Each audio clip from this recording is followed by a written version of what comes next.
జయ గురుదేవ. ప్రియ ఆత్మీయ గురు బంధువులారా, ఈరోజు మన సత్సంగంలో పట స్వామివారు స్కైలాబ్ గురించి చెప్పడం ముందుగానే అది ఎక్కడ పడుతుంది, దాని యొక్క ఫలితం ఏందని చెప్పడం ఈ సత్సంగంలో చర్చించుకుందాం. ప్రియ ఆత్మీయ గురు బంధువులారా, భగవాన్ వెంకయ్య స్వామి దత్తావతారం అని మనకు తెలుసు. ఆ త్రిమూర్తి స్వరూపుడు, నారాయణ స్వరూపుడు భగవాన్ వెంకయ్య స్వామిని ఆయన గొలగముడిలో పెంచేసిన అవధూత అని, అవధూతలు శ్రేష్టమైన అవధూత అని, సద్గురుడు అని మనకు తెలుసు. అతను జీవించిన కాలం లోపల జరిగిన సంఘటనలే మనకు సాక్ష్యారూపం లోపల అనేక వీడియోలు వస్తున్నాయి. నాకు తెలిసిన నాలెడ్జ్ ప్రకారం అప్పట్లో 1970 ఆ సంవత్సరం లోపల, ఆ ఇయర్ లోపల, ఆ 1970 నుంచి సందర్భంలో పట్ట స్కైలాబ్ అనేది అందరినీ బెంబేలెత్తించిన సంఘటన. స్కైలాబ్ అనే ఒక గ్రహం పడుతుంది, ఒక శకలం పడుతుంది, దానివల్ల అందరూ కూడా చనిపోతారు అని విపరీతంగా ప్రచారం జరిగింది. అప్పుడు మేము చిన్నవాళ్ళం. అయితే స్వామివారు ఈ విషయం గురించి ఆయన భక్తులు స్వామి దగ్గరికి పోయి, స్వామి ఇట్లా స్కైలాబ్ పడుతుందట, మరి దాని యొక్క పర్యవసానాలు ఎట్లుంటాయి, చనిపోతారా, మేము ఉంటామా లేదా, ఏంది స్వామి అని అంటే, అయ్యా అది తీసేసిండు అయ్యా, గోరుతో తీసేశాను అని అన్నాను. అంటే అది ఏం తీసేసిందో ఎవరికి అర్థం కాదు. దాని యొక్క క్లియర్గా తీసేసిందంటే, మరి ఏంటి స్వామి తీసేసింది అని అన్నప్పుడు, అది మనల్ని ఏం చేయలేదయ్యా, అది సముద్రంలో పడిపోయిందిలే అని చెప్పడం జరిగింది. నెల్లూరు భాష మాట్లాడుతాడు స్వామి.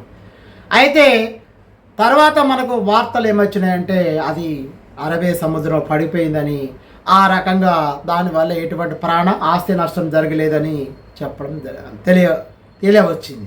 అంటే దీని ముందుగానే స్వామి ఎట్లా గ్రహించిండో, ఇదే నిజమైన అవధూత. వాళ్ళ కాలాలకు అతీతులు, వాళ్ళన్నిటికీ అతీతులు. కాబట్టి ఇది సత్యము. భగవాన్ వెంకటేశ్వరం ఉన్నాడు అనేది నిత్యము. అందుకే అంటాడు, సూర్యచంద్రుడు ఉన్నంత వరకు ఉండేదే కదయ్యా అంటాడు. ఆయన ఎక్కడ లేదు, మన దగ్గరనే ఉన్నాడు. కలి ప్రభావం చేత మనం గుర్తించలేము. అంటే ఈ రకంగా స్కైలాబ్ను కూడా ఆ మనని ఏం చేయకుండా ఉండే ఆయన కృపా అనుగ్రహం వల్ల దాన్ని తొలగించుడు. లేకపోతే ప్రపంచ మానవాళికి ఎంత పెను ముప్పు జరిగేదో గమనించండి. ఈ రకంగా స్వామివారు స్కైలాబ్ గురించి ముందుగానే ఊహించి ప్రజలకు కూడా ఒక భరోసా ఇవ్వడం జరిగింది. దానివల్ల ఎటువంటి నష్టం కాకుండా చూసడం జరిగింది. కాబట్టి ఎవరైతే సద్గురుని ఆశ్రయిస్తారో, ఎవరైతే శరణం అంటారో వారిని ఖచ్చితంగా స్వామివారు అనుగ్రహిస్తారు. ఈ రకంగా స్వామివారు అతని యొక్క లీలలు అనేకం చూపించున్నారు. స్వామివారి లీలలు అనేది మనం చెప్పుకుంటా పోతే తరగనివి. ఈ సందర్భంలో మనకు ఈ స్కైలాబ్ గురించి చర్చించుకున్నాం. నాలో ఉన్న స్వామి మన కాపాడాలని, అనుగ్రహించాలని కోరుకుంటూ, ఓం నారాయణ ఆదినారాయణ, ఓం నారాయణ ఆదినారాయణ, ఓం నారాయణ ఆదినారాయణ. వీడియోలు లెంత్ లేకుండా షార్ట్గా చేస్తున్నాను, ఒక విషయంగా చర్చించుతున్నాను, సత్సంగంగా ఇది. ఎందుకంటే స్వామి గురించి 2-3 నిమిషాలు మాట్లాడినా కూడా మనకు ఆయన అనుగ్రహం పొందిన వారైతాం. గుర్తుంచుకోండి, చూసినా కూడా అతని ఆలోచనలు మన మదిలోకి వస్తాయి. కాబట్టి అతనితోని మనకు ఆత్మీయ బంధం ఏర్పడుతుందనే ఉద్దేశంతోనే ఈ వీడియోలు చేస్తున్నాను. నా పేరు విఎస్ పటేల్. నేను హైకోర్టు న్యాయవాది, తెలంగాణ రాష్ట్రం, హైదరాబాద్, కరీంనగర్లో ఉంటాను. ఈ వీడియోలు ఆదరిస్తున్నందుకు ధన్యవాదాలు.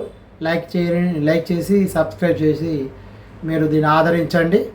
జై గురుదేవ, జై వెంకటేశ్వర స్వామి.